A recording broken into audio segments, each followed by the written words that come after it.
ప్రభునందు ప్రియులైన మీకందరికీ యేసుక్రీస్తు ప్రభువారి నామంలో శుభవందనాలు తెలియజేస్తూ ఉన్నాం. ఎడారిలో సెలయేర్లు అనే ఈ దిన ధ్యానము కొరకై స్వాగతం. మార్చి 12. యెహోవా పగలంతయు ఆ రాత్రంతయు ఆ దేశము మీద తూర్పుగాలిని విసరజేసెను.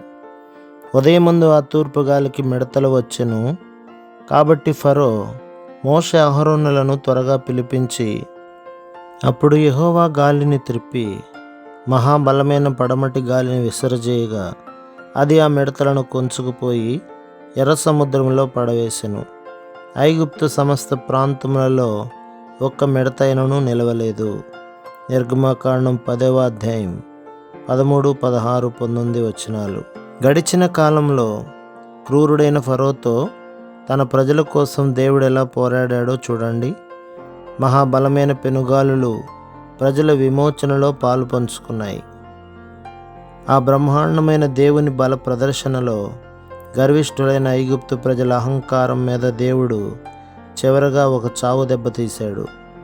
ఇశ్రాయేలు ప్రజలకు ఇలా సముద్రం ఒడ్డున తాము చిక్కుబడిపోవడం, అటూ ఇటూ తప్పించుకునే ఆశ లేకుండా ఎత్తైన పర్వతాలు, ఆ రాత్రంతా చెలరేగిన మహాబలమైన పెనుగాలులు, ఇదంతా విధి తమతో అతి క్రూరంగా ఆడే చెలగాటంలా అనిపించి ఉండవచ్చు. ఐగుప్తు నుండి విడిపించిన మొదటి విమోచన తమను మృత్యువు కోరలకు అప్పగించటానికి విడిపించిందనిపించి ఉండవచ్చు. ఆ భయోత్పాతాల మధ్య ఐగుప్తు సేనలు వచ్చేస్తున్నాయి అనే ఆక్రందనలు, శత్రువురిలో తాము చిక్కుకున్నామని వణికిపోయే వేళ ఆ గొప్ప విడుదల దొరికింది. పెనుగాలి ముందుకు దూకి ఎగిసిపడే అలల్ని ప్రక్కకి నిలబెట్టింది. ఇశ్రాయేలు జనాంగం ముందుకి దాటిపోయారు. ఆగాధంలో దిగి నడిచిపోయారు. దేవుని వాత్సల్యం మూలంగా వాళ్ల కోసం ఆ సముద్రపు లోతుల్లో వాళ్ళకి దారి ఏర్పడింది. అటూ ఇటూ స్ఫటికం లాంటి గోడలు దేవుని సన్నిధి వెలుగులో తళతళలాడుతూ నిలిచాయి. ఆ నీటి గోడలకు పైగా పెనుగాలి వీస్తూనే ఉంది.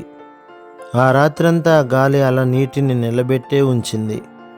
ఉదయమయ్యే వరకు ఇశ్రాయేలీయులందరూ అవతలి ఒడ్డున కాలు మోపే వరకు ఆ పెనుగాలి తన పనిని విరమించుకోలేదు. పెనుగాలి దేవుని పని చేసిందంటూ దేవునికి స్తుతి గీతాలు పాడారు వారు.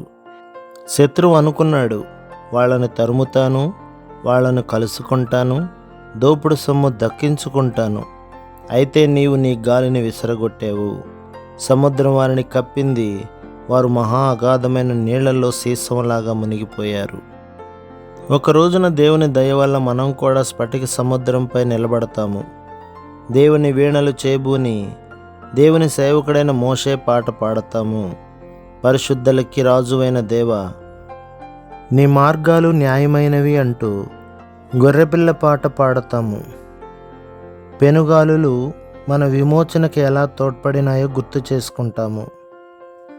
ఈ విచారం నీకిప్పుడు అంతుబట్టకపోవచ్చు, కానీ తర్వాత నీకు తెలుస్తుంది. భయం బాధలు నిండిన ఆ రాత్రిలో బెదిరించే శత్రువు ఎలా కొట్టుకుపోయాడో.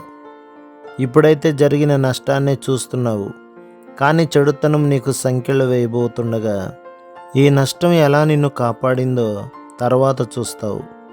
భయంకరంగా వీచే పెనుగాలుల్ని, ఉరిమే మేఘాలను చూసి ఇప్పుడు బెదిరిపోతున్నావు, కానీ అవి నాశనపు సముద్రాన్ని 2 పాయలుగా ఎలా చేసినాయో, వాగ్దాన దేశానికి ఎలా దారి చూపినాయో తర్వాత చూస్తావు.